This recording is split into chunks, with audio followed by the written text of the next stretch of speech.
You know that feeling when you're at Ross and you find the best gifts for way less? Like brand name sweaters, the coolest kids' toys, and plush dog beds? Get that feeling with every gift and save 20 to 60% off other retailers' prices. At Ross, yes, for less. Hey, it's Austin James. If you're like me, trying to live your best life while living with diabetes, you can relate to worrying if you're doing a good job managing your diabetes. I use the Freestyle Libre 3 Plus sensor to get real-time glucose readings and see the impact of every meal and activity to make better decisions. The Freestyle Libre 3 Plus sensor can help me live life with diabetes on my own terms, and it gives me more time for the things I love, like being a dad and a musician. Now this is progress. Learn more at freestylelibre.us. For prescription only. Safety info found at freestylelibre.us.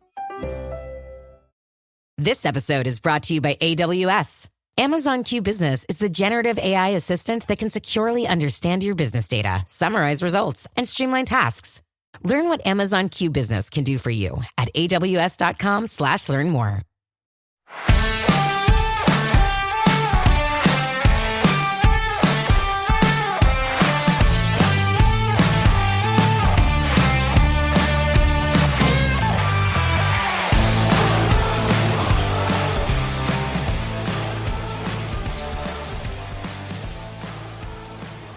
Hello and welcome to the Ground Jewels.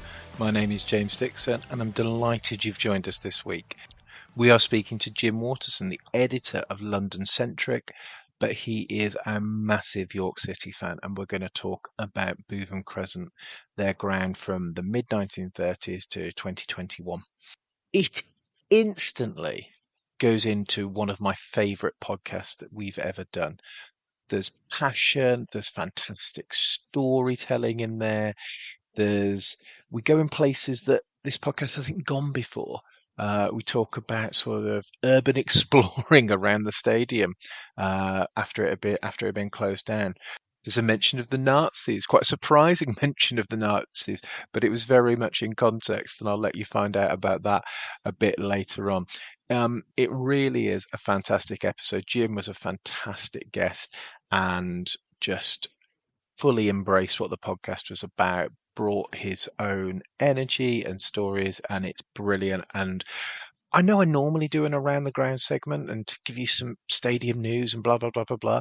But this podcast is so good.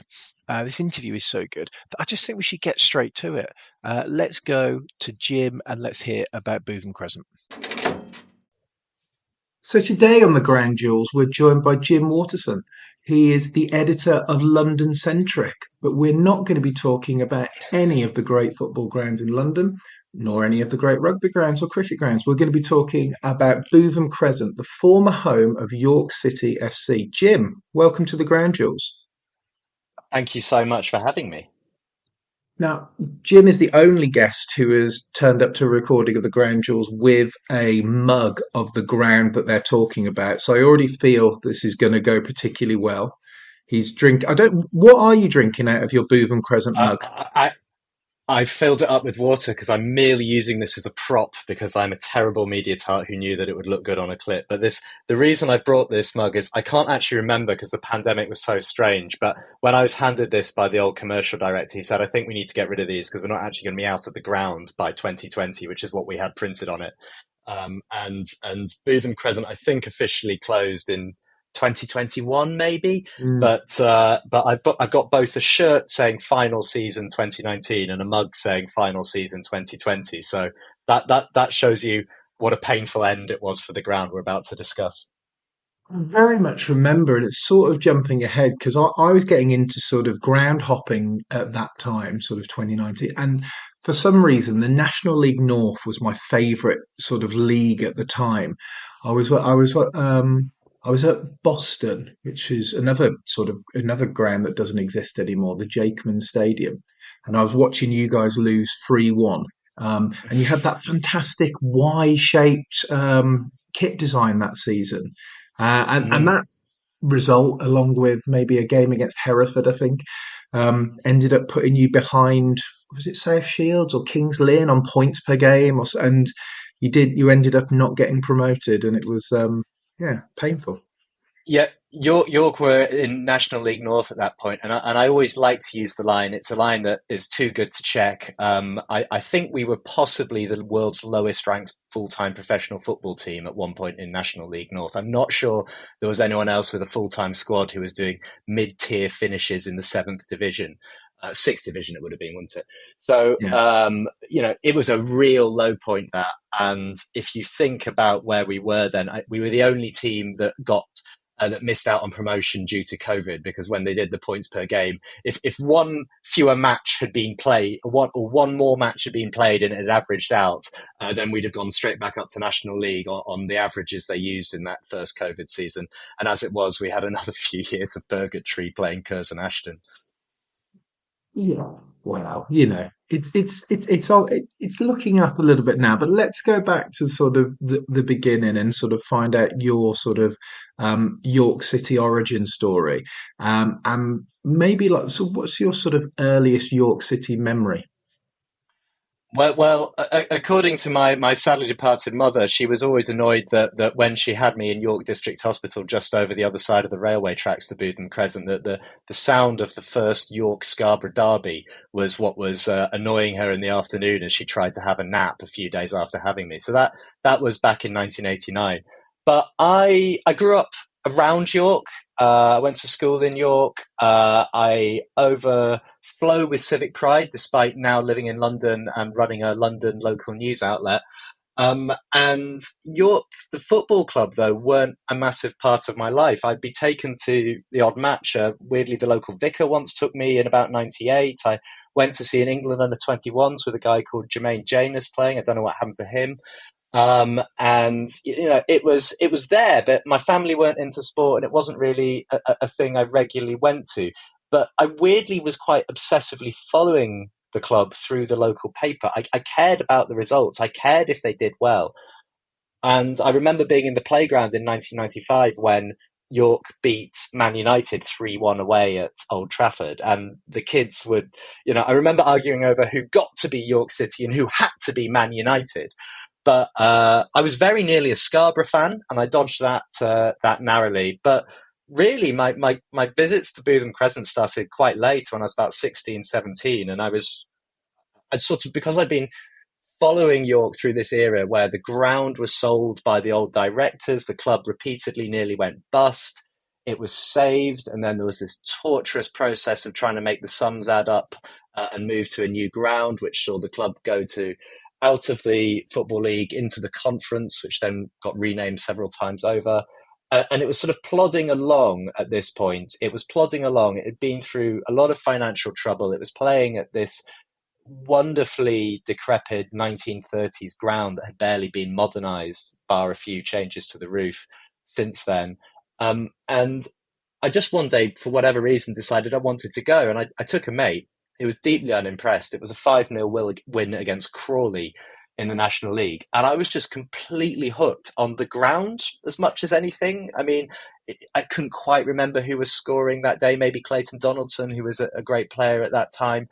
But it was more the sense of the way that this ground just rose up from the streets around it. It was 5 minutes walk from the centre. You could go for a drink beforehand and then just feel in the sort of stereotypical Lowry-esque way that people were converging on a single point, that the floodlights suddenly popped up, that you entered under this arch. At that point, the arch said Kit Kat Crescent as part of a sponsorship deal with Nestle. And as soon as I stood on the David Longhurst end, the old Shipton Street end, which was the main home terrace, I just loved it, because it was sort of self-regulating. It was people just drifting around. And if there's one thing I'm going to bang on about in this podcast, I think it's that sense of the group of people coming together and making a place far more than what it is. Objectively, Bootham Crescent was a dump. In reality, it was a beautiful, wonderful place that meant a lot to a lot of people. Doesn't mean it should still be there or be there forever.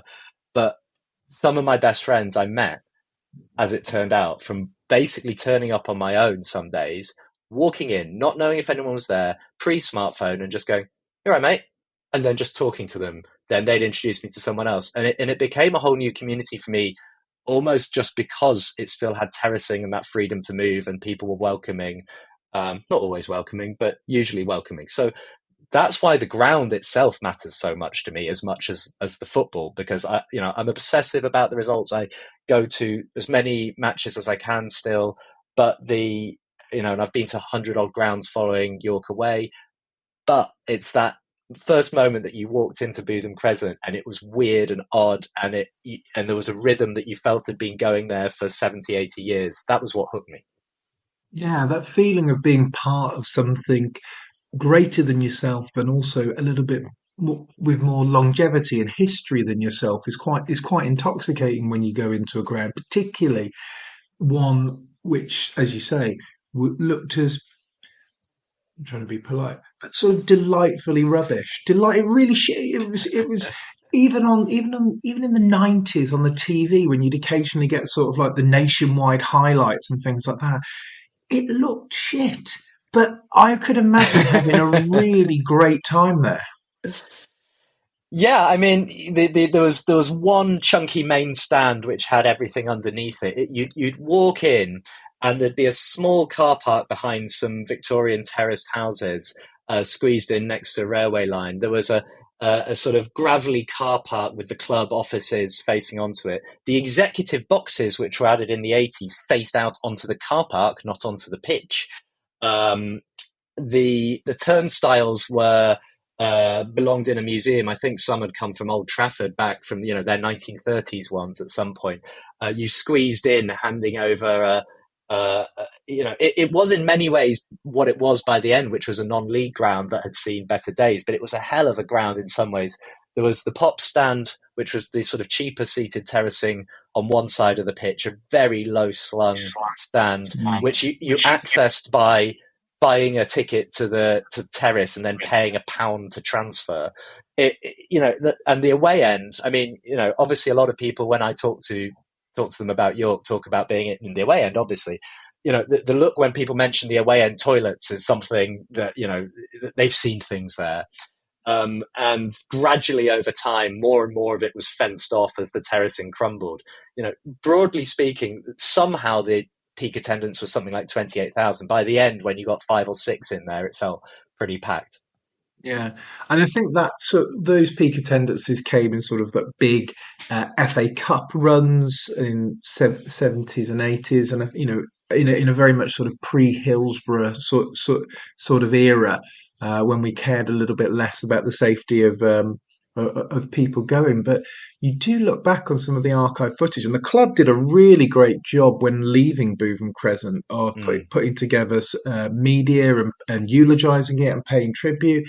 And you see the banking and the number of people in for those huge games, and it's seriously impressive. And I guess one of my questions is, and you've touched on it a little bit, is it's not thought of as a particularly sort of sporty town. It's got the race course, and it's got the club. You're a little bit maybe too genteel or too academic, or to even though you're in that sort of Yorkshire area, you're not seen as sort of a rugby league area. Although I know that your current ground is shared with a rugby league.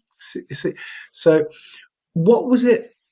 What was it about you that sort of made you want to gravitate towards that, and then feel that sense of place and sense of belonging when you did? I really have a sort of odd relationship with York. I love it to bits. For whatever reason, I've ended up not living there, but it is a city that people often get wrong if they're not from there. There's sort of two cities, and one is maybe squeezing the other out at the moment. You've got the middle class city that is the one that people talk about when they go for a weekend away. It's, oh, aren't the streets delightful? We got an Airbnb and we had a posh dinner. And that was also the university element, the church, which was a really strong influence, owned a lot of land in the centre. And then around the edge, you had what was basically a northern manufacturing town. It made railways, it made chocolate, it made glass. You had things being made there. And so there's always been a tension in York until pretty recently, when one side has kind of won out. That it used to be known as pretty and poor. and now it's pretty and wealthy, and the people who would be on the terraces at York in the past, who might have been working at Nestle or working on the carriage works, building trains for British Rail. Now you're as likely to find someone who is associated with the uni, or family of the older crowd. But it's a changing city, and there's an interesting tension there in terms of the attitude towards Bootham Crescent, who'd come and who's now coming to the new ground that's an out of town one. And it reflects the way that York's changing a lot. What sort of city is it going to be? Is it going to be a place where you could live a life on a decent but average salary, or is it a place that's going to be kind of more of an elitist middle class kind of place? So, there's a lot of tensions wrapped up with what the club is and how that's represented. And a thing I want to talk about also is this way, sort of the idea that the club has changed in the last few years along with the city. It's your podcast as much as much as I do. So don't feel these things work best when I'm doing about 20% of the talking and you're doing about 80%. So don't stop me from any tangents that you want to go off on. So that's absolutely fine. When we were speaking before recording, you were sort of you were saying you didn't have a sort of great memory for specific games, in terms of you more sort of picking up and memories are attached to sort of feelings and sentiments rather, not got that instant recall of perhaps the trivia of football, which some people do. So when you started going, what was your sort of match day experience like? You said you went with a friend initially who wasn't impressed. Were you a solo fan who would like find your tribe there, or was there a sort of a match day ritual and routine where you go with the same people, meet up at a certain point? Is there anything, presumably very relating to the age that you were, and I don't know if you're walking or getting public transport at the time, but how was your initial sort of match day experience? So I grew up in the countryside near York, and then ended up moving into the city when my parents moved there when I was about 17. So it's all wrapped up in that. Really, suddenly a place that we'd looked to became actually home. Oh. And I would walk across this medieval city. You'd go for a pint at the Minster Inn, which was nearby, and then you'd be able to run down. And my parents ended up living quite near to the ground. So especially when I moved away, it was an easy run. I could run out of work at 5 o'clock in London, catch a train, run past my parents' house, drop my bag, and just about make it in time for an evening kickoff if I wanted to. It was about sort of the sense of where the ground was in the city as much that was the appeal for me, and that sense of people converging. There was some of my best mates who I've met through going to York matches. You got to know them. I ended up doing ticket sales on the 50-50 draw at the gates on some days. There was a time that I got involved in fundraising for the youth team, and organised a gig by the comedian Richard Herring at the social club, which was in many ways a bit of a disaster, but left me with many memories that I'll never forget, not least when I accidentally locked him in the boardroom with no lights because I couldn't find the light switch. And then he had to go and perform his sort of more risque set to a room of mainly youth team parents and grandparents who bought tickets under duress. And I think sort of wanted something, I'm not quite sure it's the comedy that they were after, but we raised a few grand for the youth team because Herring had always sort of claimed to be a York fan and made jokes about it, but never really been to a match. So somewhere on YouTube there's a video of me taking him to a match, him laughing at how terrible the ground was, and then doing his gig afterwards. But it's bits like that I remember. And also, when we were talking about the sort of great cup nights, having Everton, Liverpool, Arsenal come there. Sure, I heard about that. I learned about that from the older fans. But for me, it was something like being in the FA Trophy semi-final and beating AFC Telford, and then meaning we got to go to Wembley. Now, obviously, that's not going to be a great match if you watched it back, if it's still on YouTube. But that sense of having made a new group of friends, having been in that away, and having gone up through all the away matches on that run, and knowing we were going to Wembley when that was still an exciting thing. And for whatever reason, I'd asked the DJ, if we make it through, could you? I was really into New Order at that point. Could you put New Order by Temptation on? I'll give like 10 quid to charity. Because he was sort of basically saying, you know, if you want any records playing and you give some donation to charity, put on. So in a sort of like terrible millennial staged teenage drama, I was running onto the pitch to celebrate us beating AFC Telford while New Order's Temptation was blaring out. I don't know what on earth I was thinking. Maybe I was imagining the camera panning around or something. But that was, you know, my father-in-law always said that it's I'm more of a York fan than a football fan, and I think that's accurate.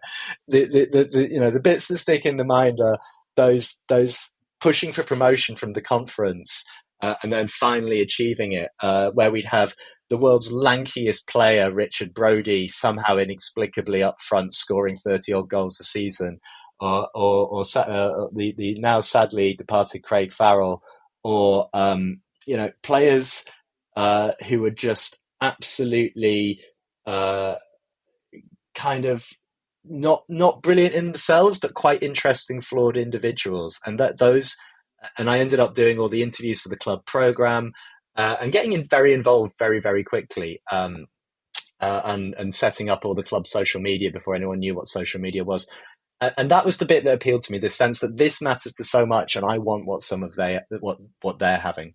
And the football I got hooked on almost afterwards.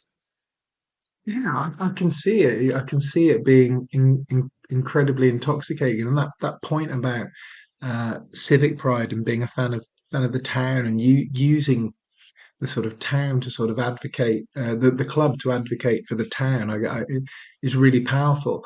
I remember one of my favourite football memories as well is it's an FA Trophy, or is it an FA Vase? I don't know, one of the two, probably Trophy, maybe Vase. But when Spennymoor Town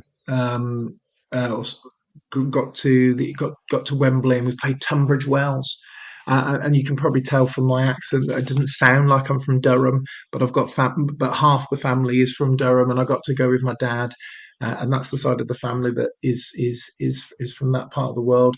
And it's just the whole of this tiny town in Durham just decamping down to London for the big day. Helped that we won 2-1 as well, and it's just that kind of really sort of proud moment where you feel like you're getting your moment in the sun, and it is really nice, as a fan of a smaller team, to have those moments that day at Wembley, the promotion, whatever it is.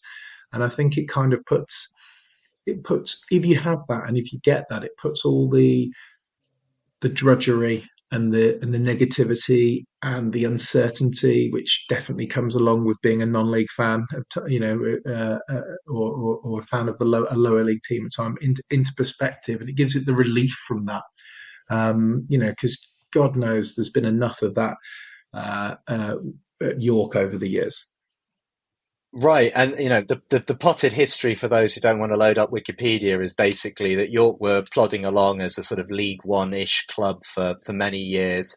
The old directors in the late 90s sold out the ground. Sold it to a complete chancellor called John Batchelor, who briefly renamed it a soccer club, and talked big, but absolute.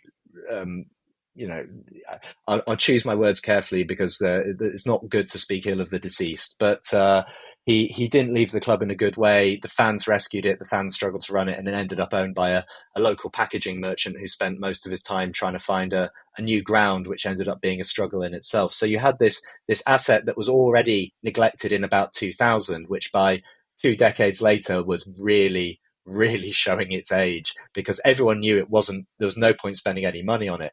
But at the same time, it still needed to be kept up to a serviceable standard. And there was this wonderful moment when I got involved entirely by chance. I just happened to turn up at the time that this was happening. A guy called Mike Palfrey and a person who would go on to be the godfather of my child, Tom Feeney. And they were involved with a group called the Jorvik Reds. And bizarrely at this point, that sort of Italian tifo flares culture hadn't really taken root in the UK. Now you go into any non-league match and there's kids setting off flares and all of that. Mm-hmm. But at that point, there was basically Crystal Palace, and York who were doing it. And I must admit, I always remember the Holmesdale fanatics sent up someone to see what York were doing as a sort of guest. And I think was slightly baffled by what they were seeing and why people cared about this terrible quality of football. But you go to a York game at that point, and there might be 2,000 or 3,000 people there. But in the home end would be the most elaborate banners that these young teenagers and early 20-somethings had spent their time making. You'd have a guy drumming away. You'd have someone who'd pulled it all together. There would be confetti and streamers flying through the air. It mattered because it was so bizarre to see it in it would look great at Napoli. It looked very strange on the terraces at York, and that was all part of it. It was a real moment for the club.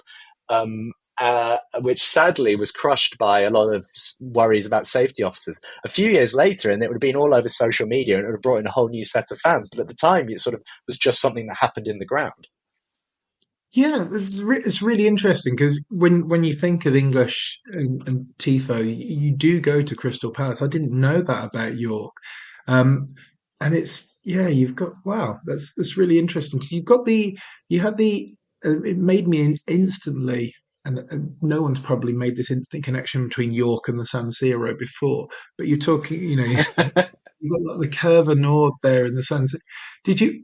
It's just you've got that the not the Shipton Street end, but what's the traditionally away. It is like a crescent, isn't it? With the standing, where the not is sort of the wrong tense was where the away fans would stand. There was that sort of curved end there, but you were in the Shipton Street end, weren't you, doing all of that stuff? Yeah, Sorry. yeah, and I mean any curve on the street, it was more of a sort of. I think it was usually a wall that was at risk of collapsing at any moment and crushing anyone who was around it. I mean, it was not in a good shape by the end. I mean, the theory, talking to some local historians in any case, was that, and this goes back to the sense of it, is that the crescent of Bootham Crescent, when it was laid out on a field, which was formerly a cricket pitch, the crescent of the name would have been basically the ancient field boundary from medieval times. And that itself would have probably been shaped by where an oxen would have turned at the end of doing its time with a plough. So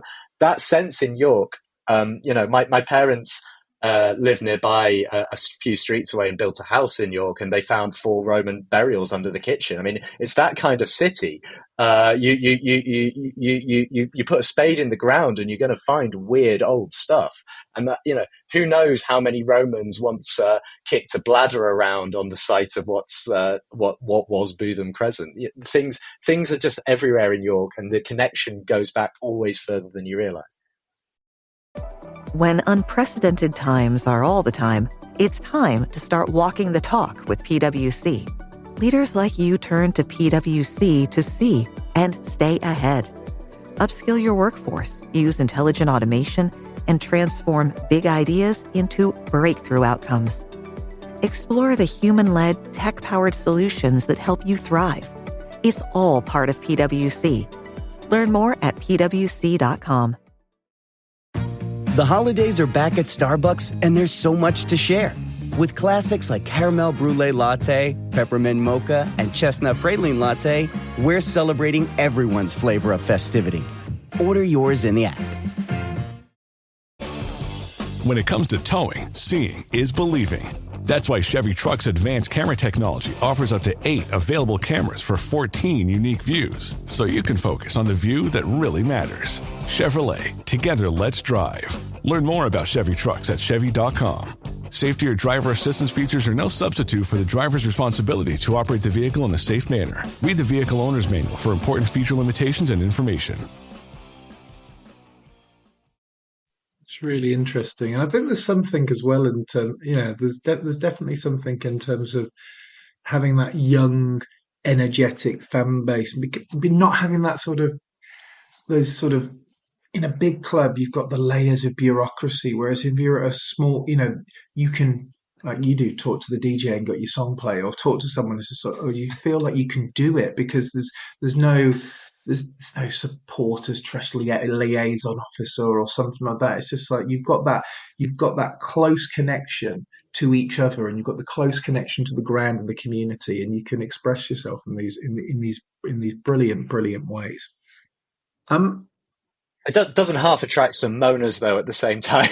When the stakes are Well, it's lower, people model. do love to gripe about the tiny bits as well. So, if you ever sat by the main stand where some of the older fans were, the abuse that you'd hear from the mouths of a 75-year-old who'd been coming for 6 decades, it was like nothing else.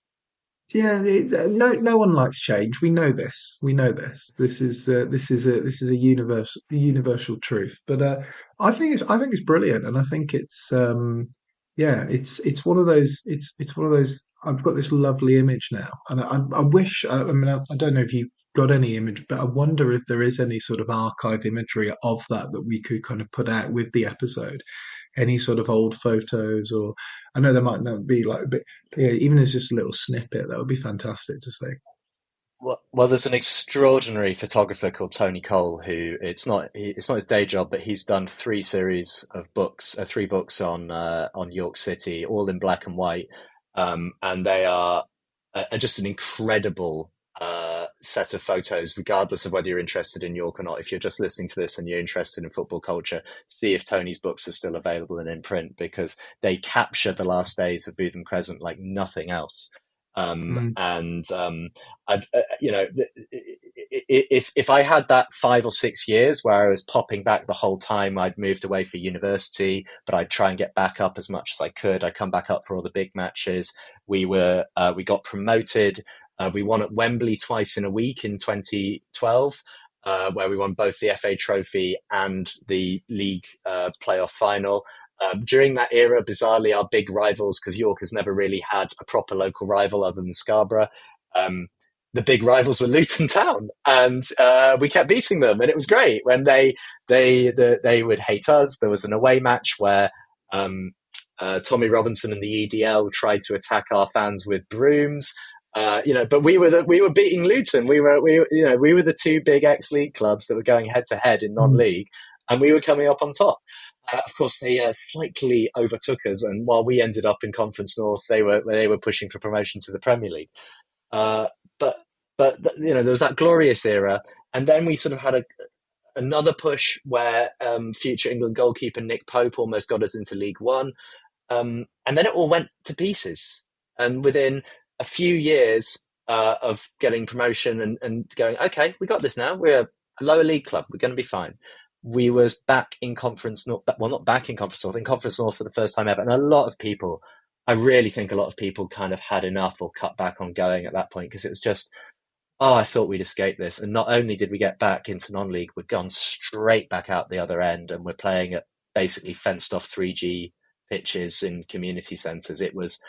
It just wasn't fun. The ground was rubbish, the football was rubbish, and there was no sign of it getting any better. And that's really the sadness of the end of this story, is that where Bootham Crescent was by the end. My big memories of the end are things like a match against, I think it was Forest Green, where we needed to win and we didn't. And the silence when it was just, oh my goodness, we're going to regional football. And the fans who turned out in their thousands were then in the car park barracking the directors in those executive boxes facing the car park.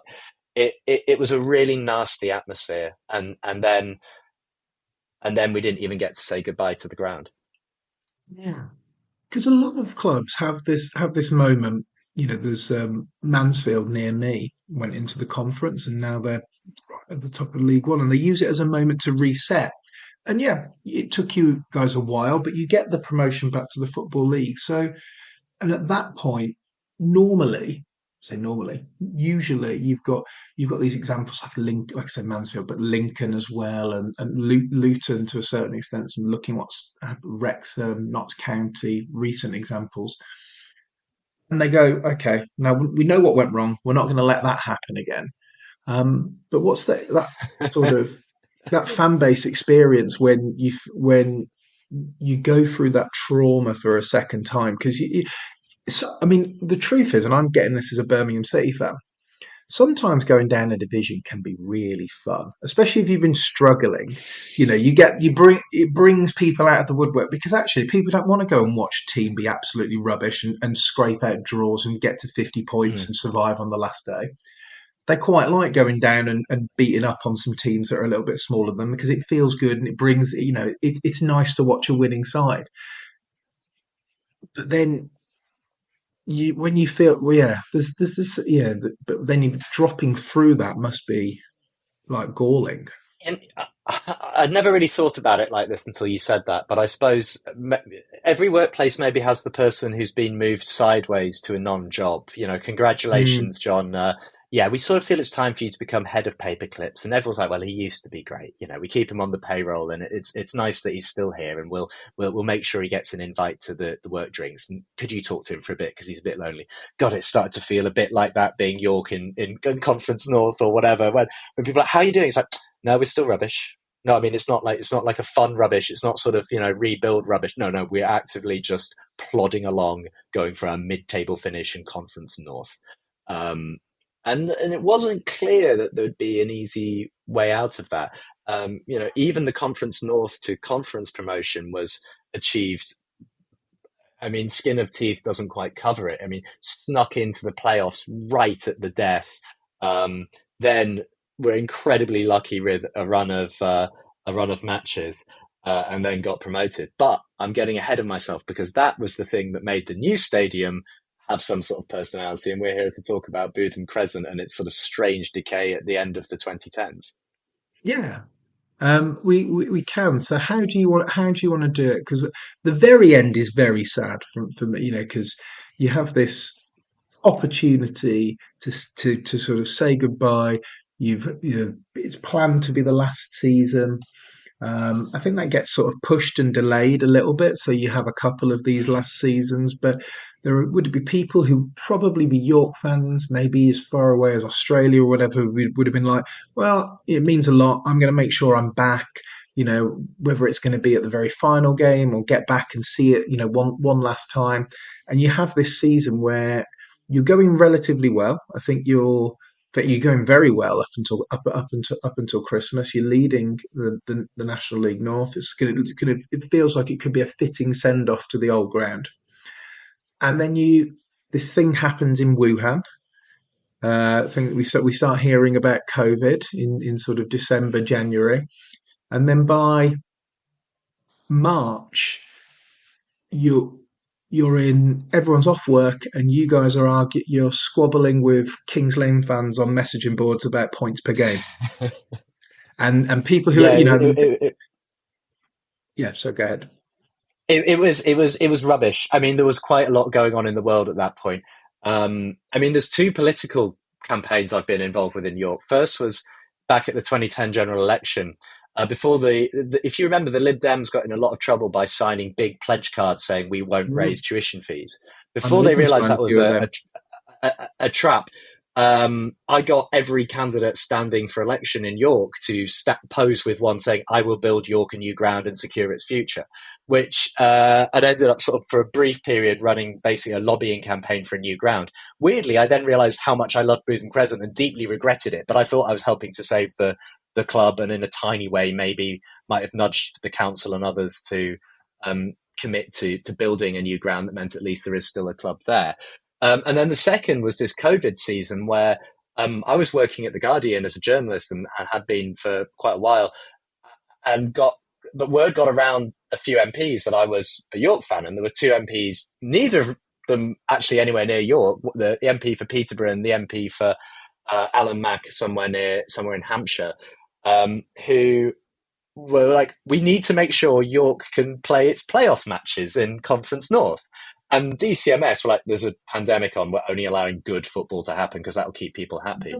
And York fans lobbying and using these MPs and the club and all this stuff, and they tried to get me to sort of write something about it. I was like, I cover the media industry, it's not really relevant. But some poor civil servant had to go and sign off a change in the law to COVID restrictions to allow Conference North and South playoffs to take place, purely to try and get York promoted. And do you know what happened? We absolutely blew it in the first match. So at that point we thought maybe the last ever Bootham Crescent match was a defeat to Altrincham with Guy Mowbray commentating, with the fans only allowed to watch over a stream, having had the law changed specifically to allow it to go ahead. And that is that shows you how much people care about a club like York. Yes. So And in the end, go on. Sorry. I was going to say, would that have been Stuart Jackson?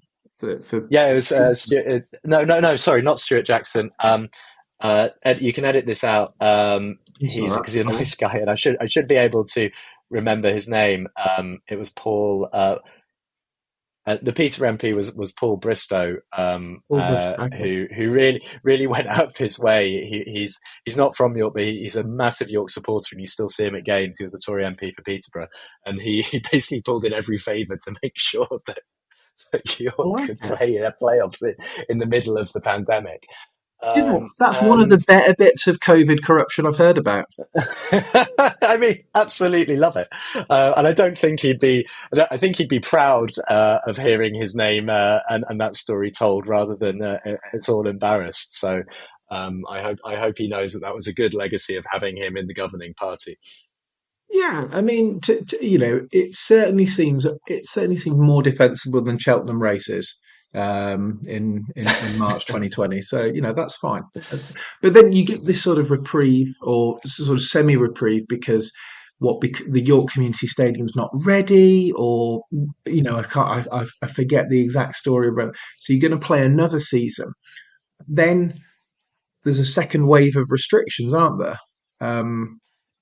And in your and I remember the grounds were being limited to like 25% of their capacity or something like that, depending on the tier you were in. And it's just, So how did the final end for Bootham Crescent happen?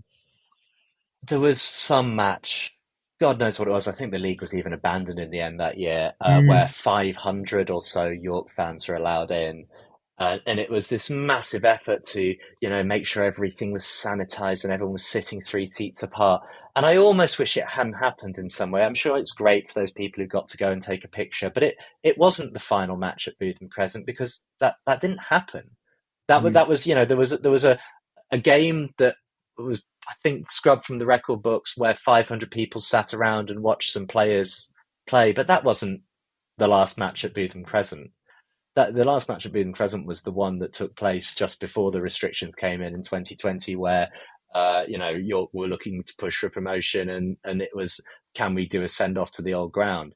All the ideas that there'd always been talk of maybe getting Shed 7, a local York band, to play a goodbye gig, that we'd do some big send off. That if COVID hadn't been there would definitely have been people like myself who don't get to every home match by any means, but would be begging and clearing the diary to make sure they could come back for the final match and be in that crowd. It would have been a total sellout, and it would have been really nice. It would have been a sort of we all learned a lot about grieving and memory in that era, and it would have been a lovely thing, but it didn't happen. And instead, in a sort of strange way, we just sort of one day popped up at this quite bland, out of town stadium, and the doors on Bootham Crescent and the gates were bolted shut, and it just kind of ended. And it was there. There were a few fan matches played where people paid for the right, and at least 24 people claimed to have scored the last goal at Bootham Crescent. But that was it. We were out. We were at the LNER Community Stadium, a very functional but distinctly council-built facility on the edge of town. I'll talk a bit after this about what that's done to the club, because I just want to close out the Bootham Crescent bit. But if you think about the efforts that a lot of clubs go to manage the transition to a new ground, whether it's the goodbye to the old one, the come and see your seat at the new ground, none of that was possible because of the lockdown. And essentially just one day the lights were switched off at one place, and one day the lights were switched on without fans at the other.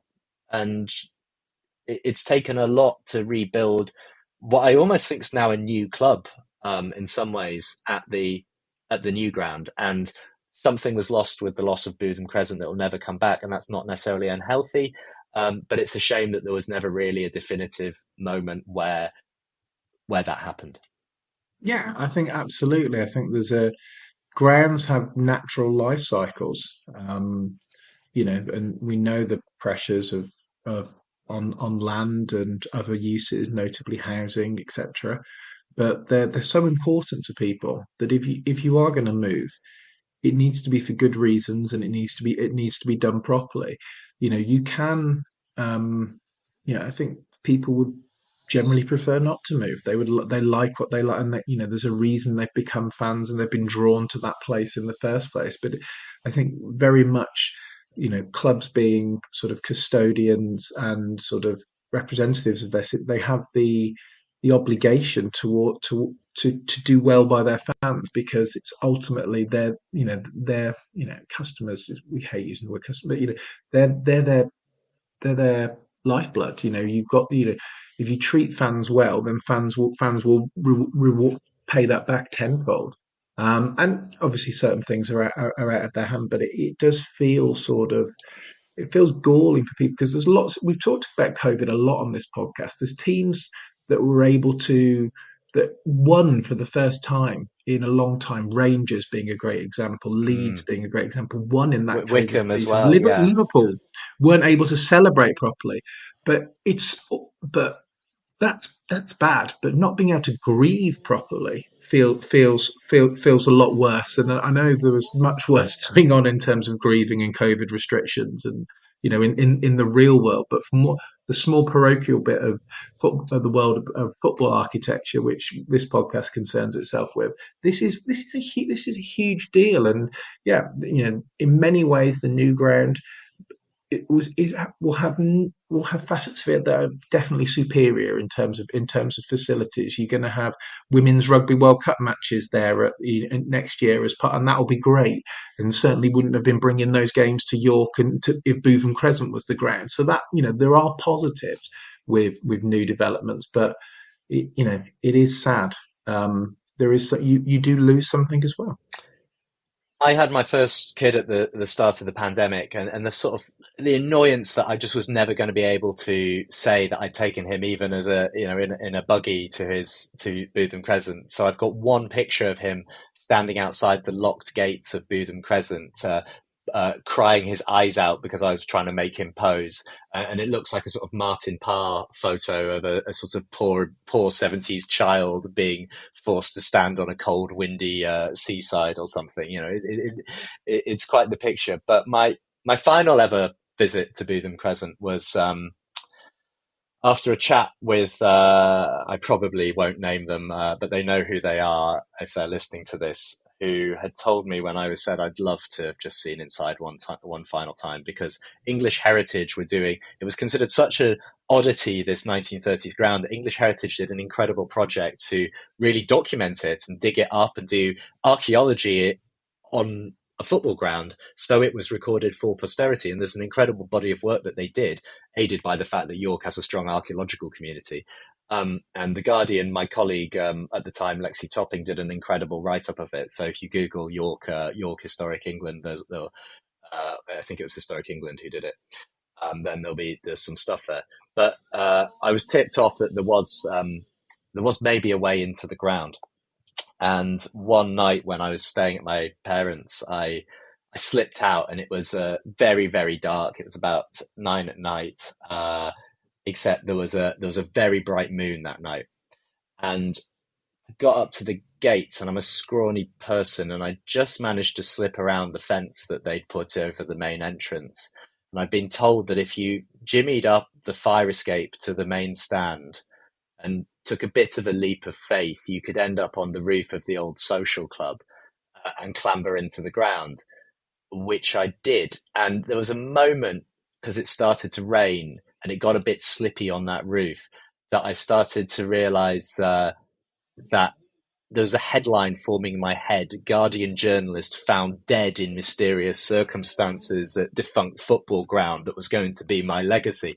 But I just about made it into the main stand, which had been smashed up a bit by some vandals. It was still basically the same seats and the same place that if you'd been there in the 1930s, you'd have recognized. And I walked round the ground one final time for about 20 minutes, and I stood at the back of the Longhurst on my own, and I just sat there on the I think you can be prone to rhapsodizing a bit too much about football grounds, but that sense of being in a place that I had only known as something that got its meaning from people being there, from being full, from having the crowd flow. I'd been in basically crushes on that stand when goals were scored, and just being there on my own was so unnerving because it was genuinely ghostly, because you could feel that the person who'd stood there on exactly the same terrace in the 30s, and their son who'd been there in the 60s, and then their grandson or whatever, even the odd woman was allowed, I believe. So apologies for gendering that one, but you get what I mean. That sense that people had been coming here from this city for a long time, and now it was nothing. It was gone.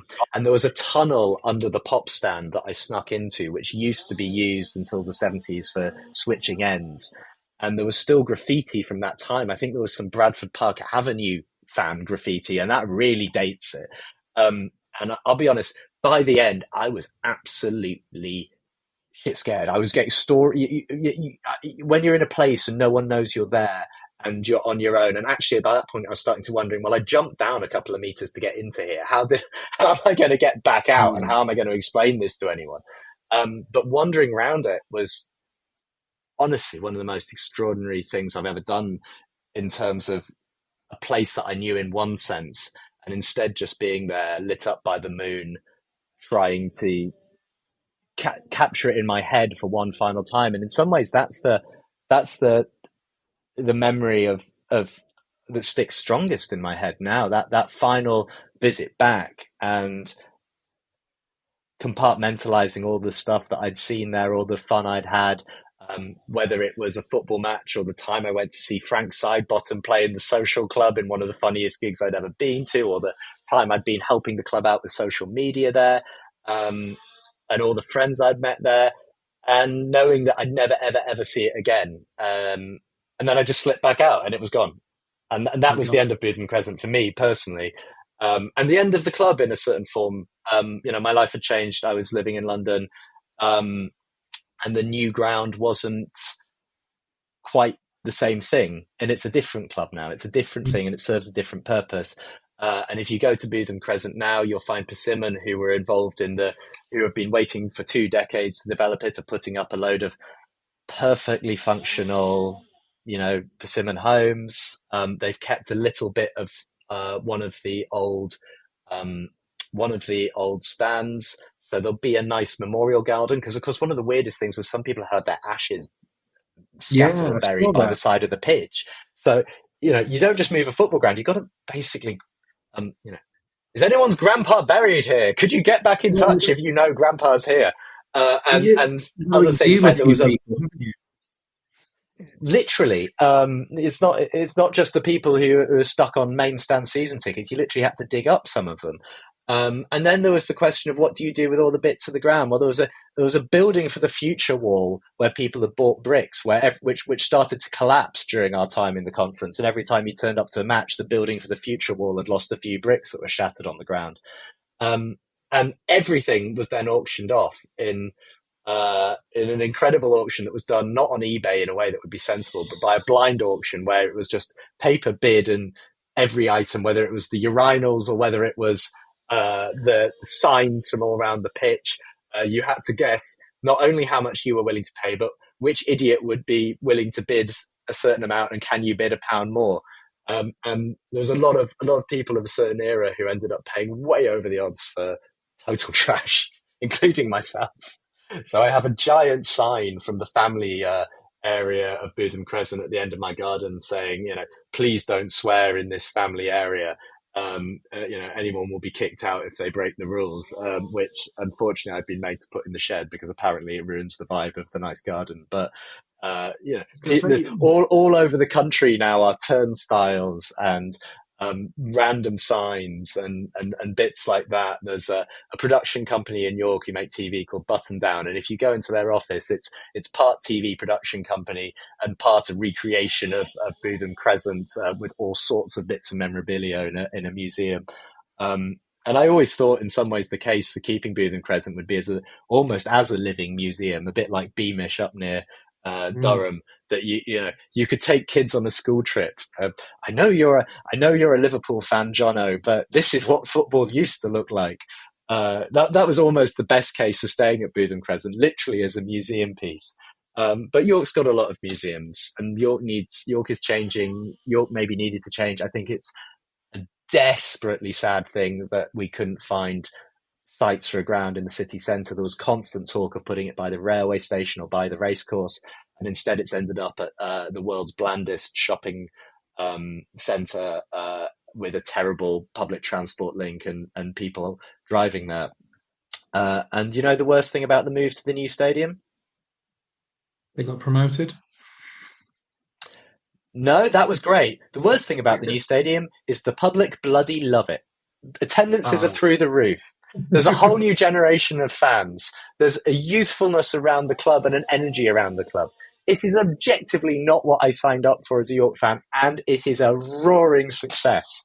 And that's challenging me. That's challenging me because it doesn't have the terracing behind the goal. It doesn't have that ability for someone like me to just turn up, wander in and know because York are underperforming and there's this decaying old ground that you can just slip in and get to know people. Instead, it's attracted that post-COVID attendance boom means that, and the ability to drive to it and the ability to know that it's not a deeply unpleasant place to sit, and you can actually, the views from the stands are better. I think the matchday experience is enormously lacking. You have to dodge the crowds going for kids' swimming lessons, and there's nowhere to get a pint. The service for the food is beyond abysmal. But the club is thriving there in a way that it wouldn't have done and couldn't have done without a massive rebuild of Bootham Crescent. And that ultimately, I think that probably matters more, that there are a load of 12 and 13-year-olds who wouldn't even remember the Conference North years, who started going post-COVID because their mates were going, and have built a whole new culture around the club. There's been a takeover by a guy called Matt Ugler and his mother, who are from a very wealthy background, but he's quite an intriguingly modest guy in the sense that he clearly wanted a project. He's not pouring in the cash to an incredible degree. He made an awful lot of mistakes early on, but he is basically building a new club at a new stadium. And it's not the club I got into in the 2000s. It's a different club, and that's healthy, because it shouldn't be me down in London going, I'd love to take a trip back up to the thing that I remember, because that's deep nostalgia for when, I was going out all night and it was a lot more fun. I think it's really great that there's a load of kids in the South Stand at the new ground who are building their own culture, memories, and having a great time with it. I still go when I'm up, but it's their club now, and I think that's really healthy. It must feel different, and as you say, necessarily different, and not necessarily, and not different equals bad type thing. But going back now, are you sort of a bit distant from it? Are you has it affected your love of the club, or do you just go, okay, this is a different match day experience, and philosophically in the round I'm fine with it, even though I'm not enjoying it as much? Or does it mean that you're now not looking for that result at 4:45 on a Saturday quite as much? Oh, no, I'm obsessed. I'm still, and certainly at the moment I go to, there's a lot of southern teams. I go to a lot of the away matches, and then when I'm up, I'll go to a home match. My poor children, growing up in inner London, are having to run around the playground in York shirts. They got taken to Biggleswade away the other week. I've taken them to Wealdstone, Solihull. I was probably the only person at our crucial relegation decider in Solihull with a 12-month-old on my lap. My friend Mark was there. He's a York fan. He lives in Nottingham, but he went for that one. So it's there's a few of you. And York, because of the demographics of York, and it's got a strong educational kind of thing, and a lot of people are from York.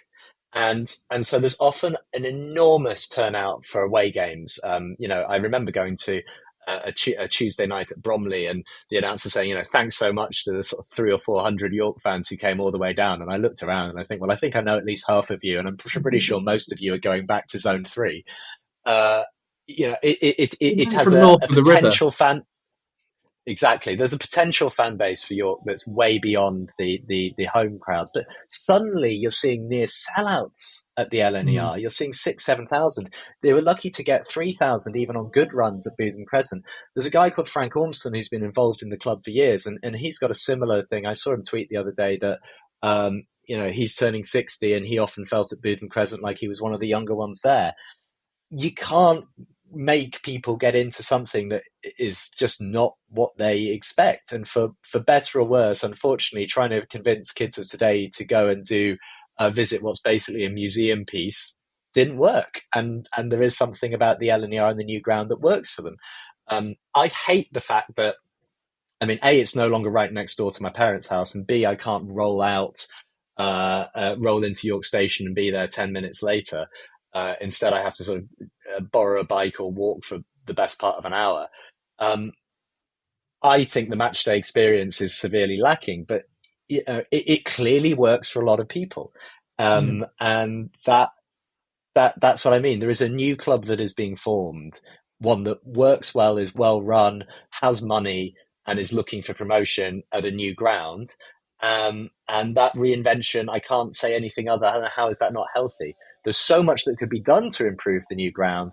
And if anyone goes as an away fan, they'll quite quickly spot the things that they're lacking, and the things that, if only at the planning stage a bit more thought had gone into it and it hadn't been a local authority running the process, but actually the football club, then you could have made it so much better.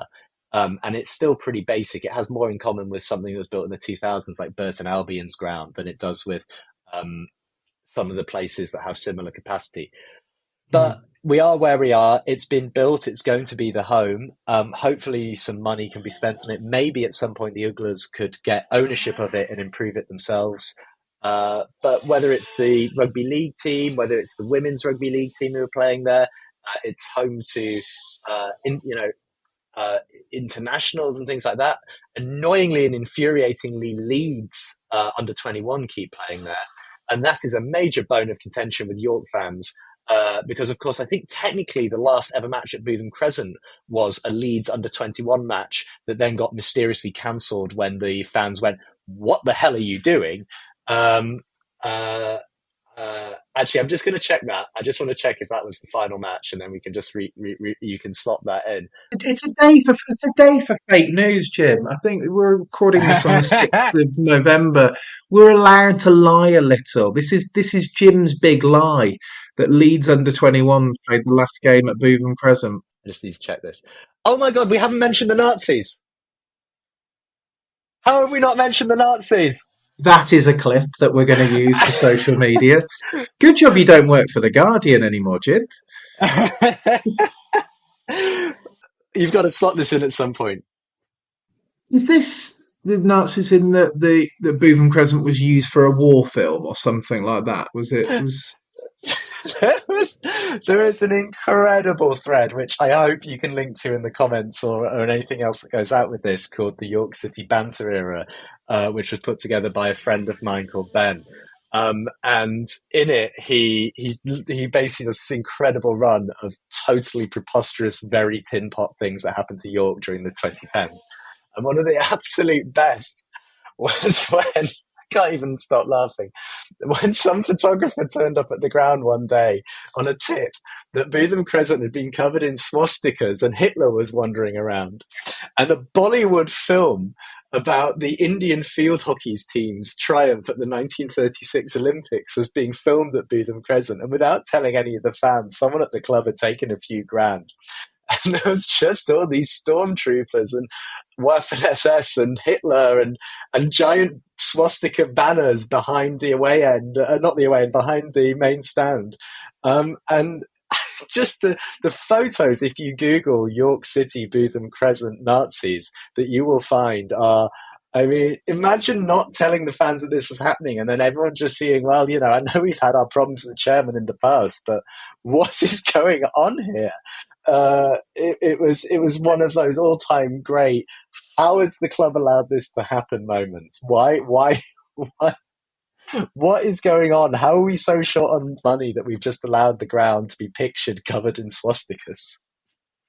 But I mean, that's obviously your concern. My concern is that Bootham Crescent looks nothing like, 90. Well, I presuppose that the hockey was played in the main stadium. I guess it wouldn't have been played in the main stadium. I don't know. I mean, it was in the Olympia Stadion. Bootham Crescent's nothing like the Olympia Stadion in Berlin. Clearly, the viewers of this Bollywood hit, I'm not sure if it ever reached much of an audience, had no idea that they were actually looking at a Northern English football ground in its dying days. Chesterfield Saltergate got used for the damned United. York City's got used for a triumph over fascist field hockey players. But the good news is the Indians do beat the Nazis in 1936. Wikipedia is telling me. Good. So wow. This is I didn't expect the Nazis to come up. I'm going to be honest, Jim. I do apologise. I'm taken slightly aback. I think we'll leave it in just as it is. I think it's too good not to. I don't know if I'm going to be able to go back and find a seamless place for it somewhere earlier in the episode. So it might just be the last word on Bootham Crescent might be we didn't even mention the Nazis. We didn't even mention the Nazis. I think in some ways we didn't even mention the Nazis, and it is a perfect example of the strange stories that attach themselves to these places, and the fact that people were offended, baffled, or just bemused by that turning up says everything you know about supporting a lower league football club, and quietly in some ways why it's delightful, because something like that just happens and it becomes part of the folklore, in the same way that some the older people would talk about the one-legged hooligan Terry Exelby from the 80s, who was a York fan, who would sometimes pass his leg down the crowd or whatever. For my generation, it's do you remember the day the Nazis turned up? And I think that's kind of why these places matter way more than the bricks and the mortar, or indeed it's sometimes even the football. They matter for the stories, and that's the thing, isn't it? It's the stories that attach themselves to our lives, by being in this place or being associated with this place. And sometimes the stories are great, and sometimes they're Nazis. Sometimes they're Nazis, but I do just recommend that the juxtaposition of the "Welcome to Bootham Crescent" sign and the mini Hitlers wandering around it are quite the sight if you have a chance to have a look. It's just a shame you weren't sponsored by Kit Kat at the time. Exactly. Thank you very much for your time and your memories, good and bad. Yeah, I think a really sort of honest sort of introspection there on the changing nature of fandom, and the positives and the negatives of it. I think it was it was lovely to hear you speak with such clear passion for a place that is obviously sadly no longer with us. But a new world must be built, and we will embrace it. Thank you, Jim. Well, thank you, Jim. I mean, it really took a turn towards the end, didn't it? Boy, that escalated quickly. I mean, that really got out of hand fast. It jumped up a notch. It did, didn't it? So that was Bootham Crescent. We've been up in Yorkshire now for a couple of weeks. So need to get out of God's own county. God's own country. What do they say? Anyway, one of the two.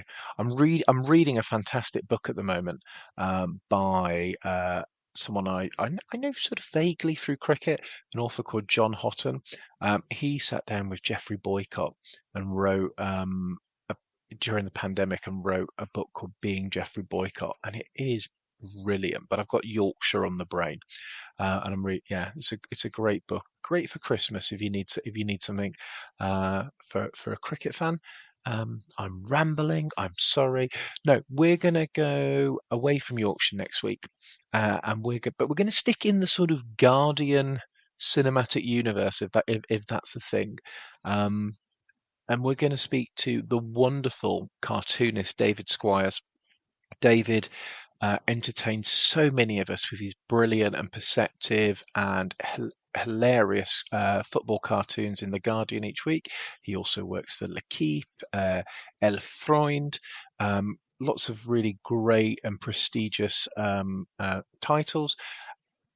And we're going to talk about what he described to me as the Wembley of the West, the County Ground Swindon. It's a very different podcast to the one with Jim, but absolutely no less interesting. David's got such a great perspective on Swindon, and I think it's enhanced because he's moved to Australia and he's now got some distance from it as well.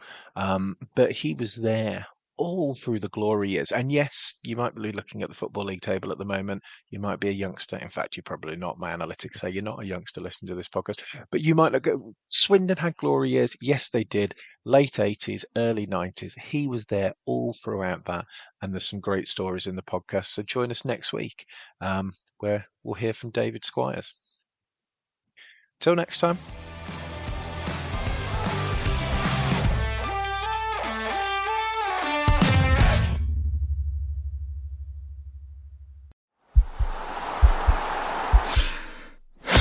This podcast is part of the Sports Social Podcast Network.